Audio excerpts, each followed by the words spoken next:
Good evening, English learners. Good evening, teachers and supporters of this wonderful organization.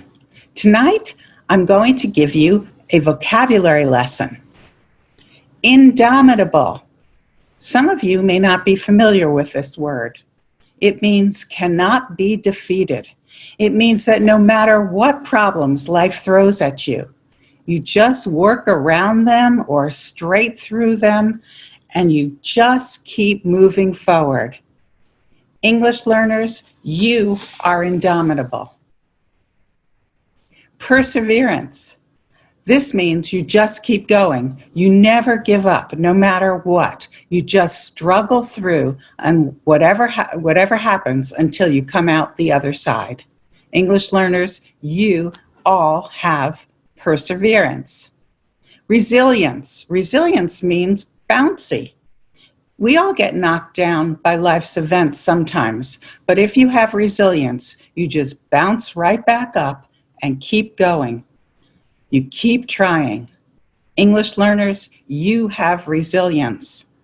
I'm going to stop calling you English learners and start calling you heroes. Yes, anyone who is trying to better themselves and their families and has to draw on their perseverance and resilience are indomitable and are heroes. That's you, students. And the other heroes are those who support you. The teachers, the volunteers, the partners, the financial supporters. So good evening to all the heroes of LCNV. My fourth book was recently published. The book is called Indomitable: Immigrant Stories of Perseverance and Resilience. In this book, I tell the stories of 32 people who immigrated to this country in the recent years. Some of these people came to America as asylum seekers, fleeing persecution. Others came because there was no opportunity for work in their countries and they could not support themselves or their families. And others came here for love, which didn't always turn out the way they had hoped. But the people in my book are just like you. They showed great perseverance and resilience and are indomitable.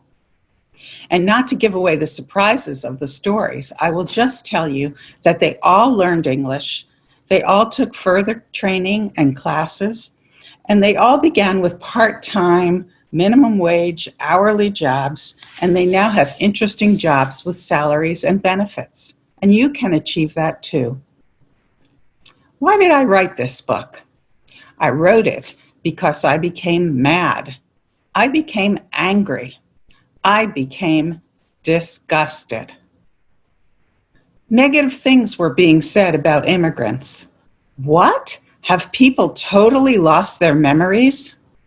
In America, most of us are immigrants or come from immigrants. The only exceptions to this are people who are American Indians, Native Americans, and of course, those who were kidnapped and enslaved and brought here against their will.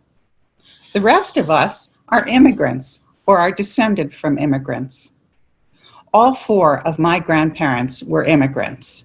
They were Jews living in Eastern Europe and fleeing government persecution.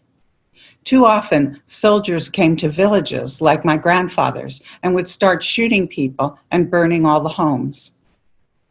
When my grandfather was a teenager, he and his family agreed that he should leave and try to get to America.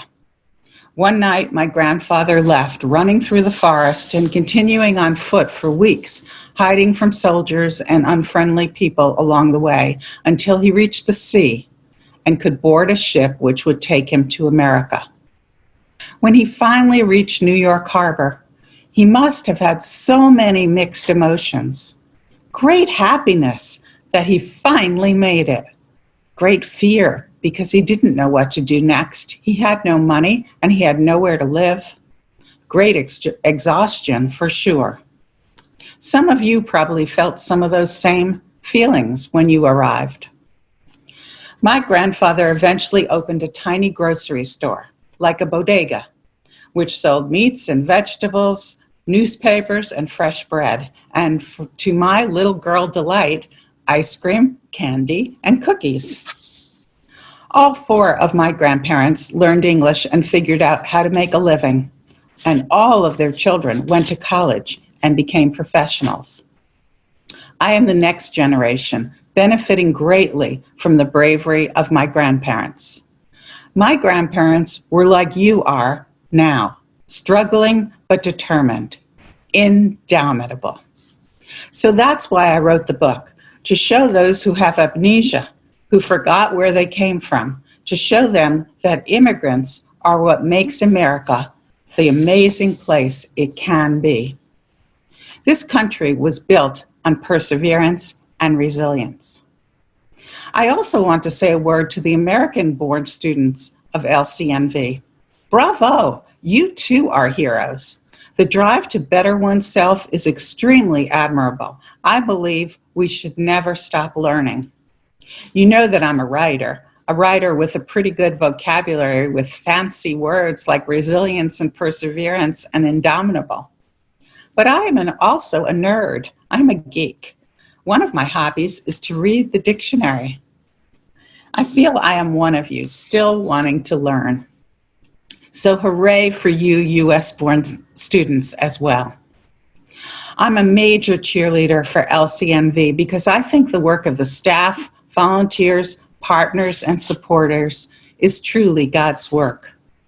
Learning English is the first step to a good life for you and your families, and the recipe for achieving that is LCNV's great offerings, all those many levels of English classes given at so many different times by excellent teachers and very supportive volunteers.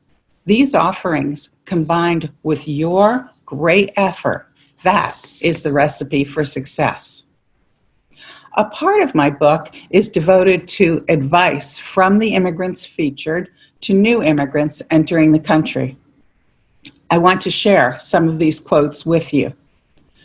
Christina from Colombia says, "Immigrants must have an open mind. They must make a decision to embrace the new culture, learn and adapt, appreciate what is here. Learn the language, try new things, open your eyes. So much is available here. The opportunities for your children will be endless in America." Tron from Vietnam says, "You must learn English. I learned English from a TV, which I found in the trash. Don't give up, be patient, keep doing. Day by day, you will learn more and eventually get a stable job. It's all for your children." Soha from Afghanistan says, "Nothing is impossible. You just need the idea and go for it. If you have a dream, follow it. It's hard. It's hard to achieve, but not impossible. The American dream is something real." To close, I want to offer my deepest thank you to all of you heroes. To those of you who are born here, thank you for your commitment to continuing to learn and make a better life for yourselves and your families. To those of you who are immigrants, just a sincere thank you for coming to America and being an important part of our society. Thank you to all the Literacy Council heroes. Thank you.